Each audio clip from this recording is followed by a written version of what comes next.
नमस्कार दोस्तों, आपका मेरे चैनल में स्वागत है। आज मैं आपको सावन के सोमवार की एक बहुत ही सुंदर कहानी सुनाने जा रही हूँ। अगर आपको ये कहानी पसंद आए तो कमेंट बॉक्स में ओम नमः शिवाय जरूर लिखिए।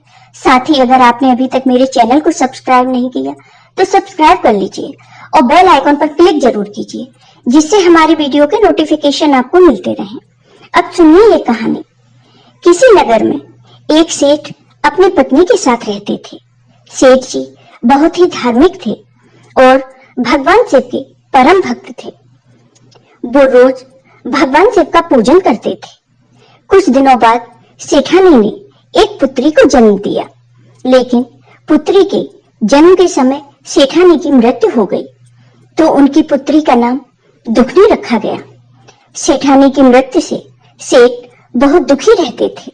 उनकी पुत्री अभी बहुत छोटी थी, तो सारे रिश्तेदार सेठ जी से दूसरी शादी करने के लिए कहते, लेकिन सेठ जी शादी करने के लिए मना कर देते। तब रिश्तेदारों ने कहा, देखो तुम्हारी बेटी अभी बहुत छोटी है, इसकी देखभाल कौन करेगा, इसे अकेले कैसे पालोगे। तब सेठ ने बेटी के बारे में सोचकर शादी के लिए हाँ कर दी। कुछ ही दिनों में सेठ की दूसरी शादी हो गई, लेकिन सेठानी उस बच्ची से बिल्कुल भी प्यार नहीं करती थी। धीरे धीरे समय बीतता है और इस सेठानी के भी एक बेटी ने जन्म लिया। सब बहुत खुश थे। इसका नाम सुखनी रखा गया। धीरे धीरे दोनों बेटियां बड़ी होने लगी। दुखनी भगवान शिव का पूजा पाठ किया करती थी और सोमवार का व्रत भी रखती थी। सेठानी दुखनी को बहुत परेशान किया करती थी। उसे ठीक से खाना भी नहीं देती थी। सेठानी दुखनी को रूखी सूखी रोटी देती थी, लेकिन दुखनी चुपचाप सब सहती रहती और भगवान शिव की पूजा करती रहती।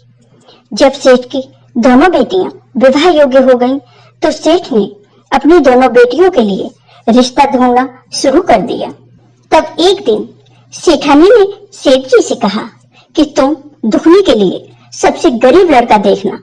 अगर तुमने ऐसा नहीं किया तो मैं अपनी जान दे दूंगी।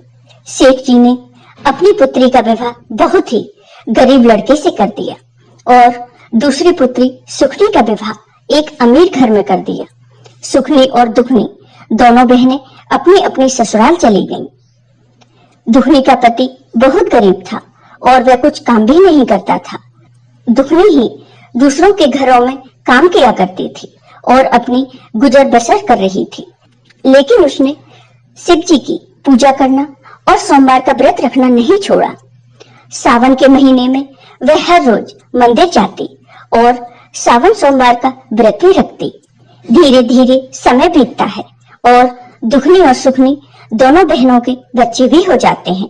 एक बार की बात है, सुखनी अपनी बहन दुखनी के घर आती है और उससे कहती है कि तुम दूसरों के घर में झाड़ू बर्तन करती हो, इससे अच्छा तुम मेरे घर आकर मेरे झाड़ू बर्तन कर दिया करो।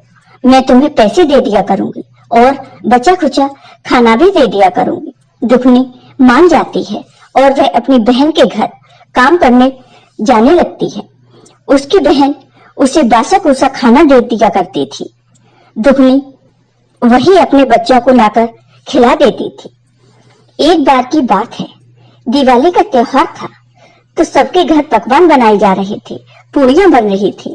तो दुखनी के बच्चों ने अपनी माँ से कहा, माँ हमें भी अच्छा खाना खाना है, आज त्योहार है। दुखनी ने कहा, बच्चों मैं क्या करूं, कहाँ से लाऊं खाना, तुम्हारे पिताजी तो कुछ करते नहीं हैं। तब बच्चों ने कहा, माँ मौसी के यहाँ से ले आना। तब दुखनी अपनी बहन सुखनी के घर गई और अपनी बहन से कहा कि आज त्योहार है, तो अभी का बना हुआ ताजा खाना दे दो, मेरे बच्चे भूखे हैं, उन्हें आज अच्छा और ताजा खाना खाने का मन है। तो सुखनी ने अपनी बहन दुखनी को बहुत डांटा और उसकी बहुत पिटाई लगाई। दुखनी रोते रोते अपने घर आ जाती है। दुखनी को रोता देख उसके बच्चों ने कहा, माँ क्या बात है, तुम तो मौसी के यहाँ गई थी खाना लाने, फिर तुम रो क्यों रही हो। तब दुखनी ने कहा, बेटा तुम्हारी मौसी ने खाना नहीं दिया और मुझे बहुत मारा। फिर दुगनी ने सोचा, आज त्योहार है, मैं अपने बच्चों को अच्छा खाना जरूर खिलाऊंगी। फिर वो घर से निकल गई और वन की तरफ जाने लगी। उसने सोचा, कुछ लकड़ी तोड़कर लाऊंगी और उन्हें बेचकर बच्चों के लिए खाना ले आऊंगी। चलते चलते दुगनी को एक गाय मिली। वह दर्द से कराह रही थी। वो बच्चे को जन्म देने वाली थी। उसने दुगनी से कहा, बेटी जरा मेरी मदद कर दो, मुझे बहुत दर्द हो रहा है, मेरे पेट पर हाथ फेर दो। दुगनी कहती है, ठीक है माता, मैं आपकी मदद करती हूँ। दुगनी गाय के पेट पर हाथ फेरने लगी और गाय ने आसानी से बच्चे को जन्म दिया। फिर दुगनी आगे बढ़ी। रास्ते में एक नागिन मिली जिसकी ऊपर कैंचरी थी और वह उससे निकल नहीं पा रही थी। उसे ठीक से कुछ दिखाई भी नहीं दे रहा था। उसने दुगनी से कहा, जरा मेरी मदद कर दो, मुझे बहुत तकलीफ हो रही है, कैंचुरी की वजह से मुझे कुछ दिखाई भी नहीं दे रहा। तो दुगनी नागिन की मदद करती है और नागिन आसानी से कैंचुरी छोड़ देती है। वह दुगनी का धन्यवाद करती है। फिर दुगनी आगे बढ़ जाती है। दुगनी वन में पहुंचती है तो वन माता एक बूढ़ी औरत का भेष बनाकर वहां बैठ जाती हैं और दर्द से कराहने लगती हैं। दुगनी को देखकर बूढ़ी माँ कहती है, बेटी जरा मेरी मदद कर दो, मेरे पैरों में बहुत दर्द हो रहा है, तुम मेरे पैर दबा दो। दुगनी कहती है, ठीक है माँ जी, मैं आपके पैर दबा देती हूँ। और दुगनी बूढ़ी माँ के पैर दबाने लगती है।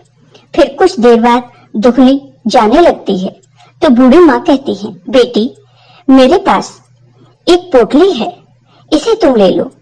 दुगनी पोटली ले लेती है और उसे देखती है। उस पोटली में बहुत सा सोना चांदी था। दुगनी कहती है, माँ ये तो सोना चांदी है। तब बूढ़ी माँ कहती है, तुमने मेरी मदद की है और मैं अब बूढ़ी हो गई हूँ, तो मैं इसका क्या करूंगी, ये तुम ही ले जाओ। और हाँ, ये थैला भी है, इसे भी तुम ले जाओ। दुगनी थैला देखती है तो उसमें दाल, चावल, गेहूं आदि अनाज भरा था। दुगनी बहुत खुश होती है और बूढ़ी माँ को धन्यवाद देकर घर की तरफ जाती है। तो रास्ते में उसे वही नागिन मिलती है। नागिन कहती है कि तुमने मेरी मदद की, इसलिए मैं तुम्हें कुछ देना चाहती हूँ। फिर नागिन एक मणि दुगनी को देती है और कहती है, इसे ले जाकर अपने घर में रख देना, तुम्हारे घर में धन धान की कभी कमी नहीं होगी। दुगनी मणि लेकर नागिन को धन्यवाद देकर वहां से आगे चलती है तो वही गाय उसे मिलती है। गाय कहती है कि तुमने मेरी मदद की है, अब तुम मुझे अपने घर ले चलो, मैं यहाँ बहुत परेशान हूँ। तो दुगनी उस गाय को और उसके बछड़े को अपने घर ले जाती है और अपने बच्चों को अच्छा भोजन बनाती है और खीर बनाती है। अब दुगनी के घर किसी चीज की कोई कमी नहीं थी। अच्छा घर, दूध, धन सब कुछ था। एक दिन सुखनी ने सोचा कि दुगनी काम पर क्यों नहीं आती, चलकर देखती हूँ। तो सुखनी अपनी बहन के घर आती है और सब देखकर आश्चर्यचकित रह जाती है और दुगनी से कहती है, तुम्हारे पास ये सब कहाँ से आया, तुम मेरे घर काम करने क्यों नहीं आई? तब दुगनी कहती है कि मैंने तो तुम्हारे घर बहुत काम कर लिया, अब तुम मेरे घर काम कर लो। सुखनी बार बार पूछती है कि सच सच बताओ, तुम्हारे पास इतना धन कहाँ से आया? तो दुगनी सारी बात अपनी बहन को बता देती है। तब सुखनी भी गरीब औरत का भेष रखकर वन की तरफ जाती है तो उसे एक शेरनी मिलती है। वह उस पर दहाड़ती है। सुखनी डर जाती है और आगे बढ़ जाती है। आगे वही नागिन सुखनी को मिलती है। नागिन उसे देखकर गुस्से से फुसकार मारती है। दुगनी डरकर फिर भागती है। भागते भागते वह वन में पहुंच जाती है तो वही बूढ़ी माँ मिलती है। वह कहती है, तुम यहाँ कैसे आई? मेरी बिना इजाजत के तुम वन में कैसे आई? और वो गुस्से से सुखनी को डंडे से मारने लगती है। सुखनी वहां से भागती है और भागते भागते अपने घर पहुंच जाती है। घर पहुंचकर सुखनी देखती है कि उसके घर में सब कुछ खत्म हो गया, धन दौलत सब कुछ। अब वह गरीब हो गई, उसके पास कुछ नहीं बचा। फिर वह अपनी बहन दुखनी के घर जाती है और दुखनी से भला बुरा कहने लगती है कि तुम्हारी वजह से मेरा सब कुछ नष्ट हो गया, अब मेरे पास कुछ भी नहीं बचा, तुमने ये क्यों किया। तब भगवान शिव प्रकट होते हैं और कहते हैं, इसमें दुखनी का कोई दोष नहीं है, तुम बहुत घमंडी थी और धनवान होते हुए भी एक भिखारन के रूप धरकर वन में गई, इसलिए वही वन सती माता ने तुम्हारा सारा धन नष्ट कर दिया है। तुमने धन का लालच किया, जिसकी वजह से ये सब हुआ। ये सब कहकर शिव जी वहां से चले गए और सुखनी को भी अपने किए पर बहुत पछतावा हुआ। जय हो भगवान शिव की। ओम नमः शिवाय। आपको ये वीडियो पसंद आया हो तो कमेंट बॉक्स में कमेंट करके जरूर बताइए। साथ ही मेरे वीडियो को ज्यादा से ज्यादा शेयर करिए। धन्यवाद।